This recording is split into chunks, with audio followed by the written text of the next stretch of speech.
everybody. This is the first of hopefully many of these type of vlogs, and basically what I want to try to do with these is just present some of the helpful things that I've been learning in seminary and put them in short, relatable, easy to understand vlogs, I guess.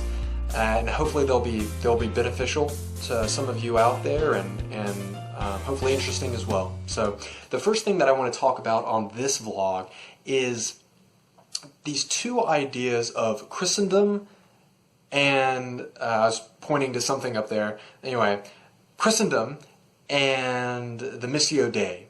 And so the way we should understand Christendom is this almost type of influential ability that Christianity holds over a government or a culture. So it doesn't mean absolute. It doesn't mean like there's this, like a theocracy. But what it does mean is that Christianity has a significant influence over a society or a culture. And so when we look at Christendom in the West, as Tenet, one of the texts we've been going through in our missions class, is that what Tenet notes is that Christendom has been fading in the West. Now, we have to distinguish between Christendom and Christianity. So again, Christendom is Christianity's influence over a culture or society, and then Christianity is the religion itself. And so what we see in the West is that Christendom, and to a degree Christianity, have been fading in the West. And by the West I mean America, so United States, probably Canada, England, Scotland, France, Germany, Spain, all these areas that are classically Christian countries to a degree, or at least have a strong Christian presence in them. We see that in large part there's this trend downward, and especially when it comes to Christendom. So often the phrase that is sometimes used is, and that Tenet uses, is beyond Christendom. And so we're entering a time where Christianity in terms of its influence is on the decline.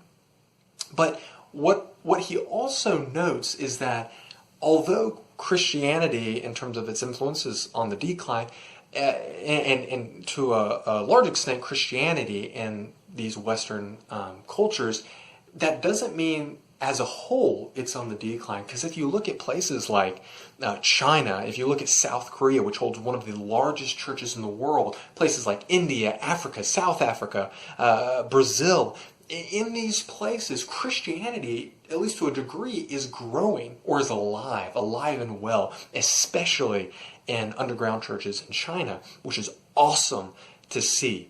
And how that affects missions, which is, again, the class that I'm studying currently, is that before we had this idea in our heads that missions was this from the West to the East, or from the West to the North, South, wherever. Its home base was the West.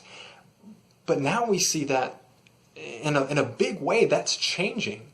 And 30 years, who knows what the mission landscape will look like. Used to, again, we thought, well, we're going to send missionaries from the United States to India or from England, France, wherever. But that's becoming not the case. And so how does this relate to the Missio Dei?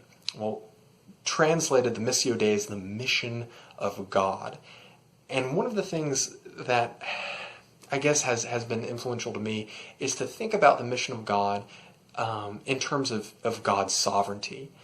So it's easy sometimes, especially when pastors or religious leaders or even non-religious leaders talk about the missions field, they sometimes say, well, Christianity is being persecuted, and there's going to come a time where, so on and so forth.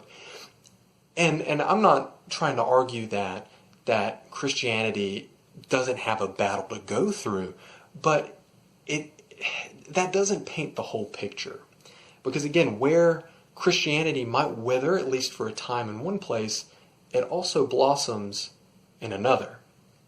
And so with the mission of God, we know from places like Genesis and Isaiah that talk about God wanting to reach out to the nations through Israel, and then especially and even more explicitly in some cases in the New Testament where Christ died for the whole world, right? The classic John 3:16. We have plenty more. Paul talks about it constantly. Paul was the first disciple, really, to go out, or excuse me, the first apostle to go out to the Gentiles, because this get my words mixed up.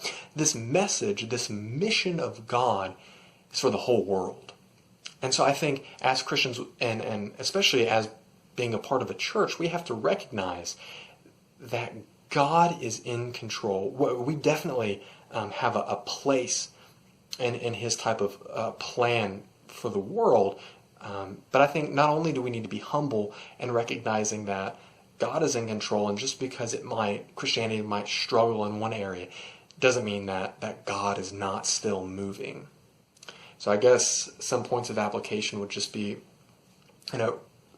for at least Americans and those in the West, to realize that even though the mission field might be changing, it doesn't mean that Christianity is going away. Rather than trying to take summer mission trips to Africa, it might be summer mission trips to Washington State, to Kansas, to New York, to Florida, whatever it is. And then to also recognize God's sovereignty within this little green and blue planet we call Earth. So I hope this was beneficial, or at least somewhat interesting. And if y'all like them, I'll continue to do more. So hopefully I'll see y'all in the next video.